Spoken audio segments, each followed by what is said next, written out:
జై వాసవి నంద్యాల ఆర్య వైశ్య మహిళా మండలి వారు అమ్మవారి జయంతి సందర్భంగా ఈరోజు అమ్మవారి ఆత్మార్పణ అమ్మవారు జన్మించినప్పటి నుంచి ఆత్మార్పణ వరకు చిత్రరూపంలో ఇక్కడ ప్రదర్శించడం జరిగినది.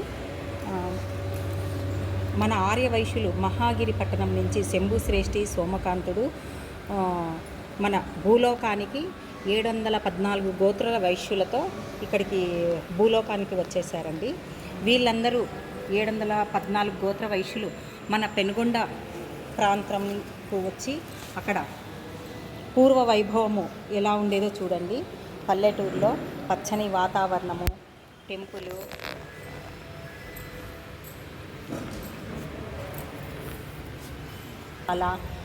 అలాగే అందరూ పల్లకీలో పోవడము, చిరు వ్యాపారాలు చేయటము, ఇక్కడ అన్ని వ్యాపార వృత్తులు చేసుకుంటూ అందరూ పెనుగొండ పట్టణంలో మన వైశ్యులు శ్రేష్ఠి కుసుమాంబ పుత్రకామేష్టి యాగం ఇక్కడ చేశారండి. ఇక్కడ జనార్దన స్వామి వాళ్ళకు పాయస భాండాగారాన్ని ఇద్దరికి సమర్పించాడండి. వాళ్ళ ఆ పాయస భాండాగారాన్ని స్వీకరించినాక వాసవాంబ విరూపాక్షులు జన్మించి నామకరణం 11 మంది మేనత్త గారితో నామకరణం అంగరంగ వైభవంగా జరిగిందండి.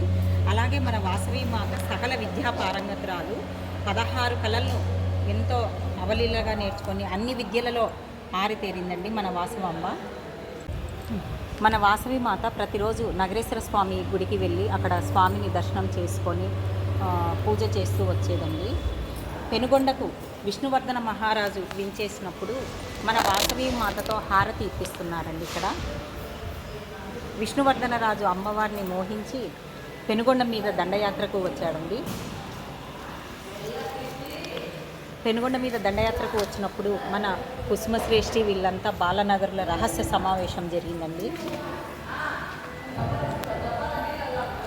విష్ణువర్ధన మహారాజు అమ్మవారిని తీసుకెళ్తానన్నప్పుడు అమ్మవారు ఇక్కడ 102 మంది గోత్రికులతో ఆత్మార్పణ జరిగిందండి. మన అమ్మవారు ఇక్కడ ఆత్మార్పణ చేస్తున్నారండి. ఇక్కడ 102 మంది గోత్రికులు ఆత్మార్పణ చేస్తున్నారు. ఆత్మార్పణ తర్వాత మన అమ్మవారి విశ్వరూపం అండి. ఇక్కడ 102 గోత్రాల ఆకులతో మన అమ్మవారు ఇక్కడ విశ్వరూపం చూపించారండి. పెనుగొండలోని మన టెంపుల్ అమ్మవారి వాసవి మాత టెంపుల్ అండి ఇది. జై వాసవి.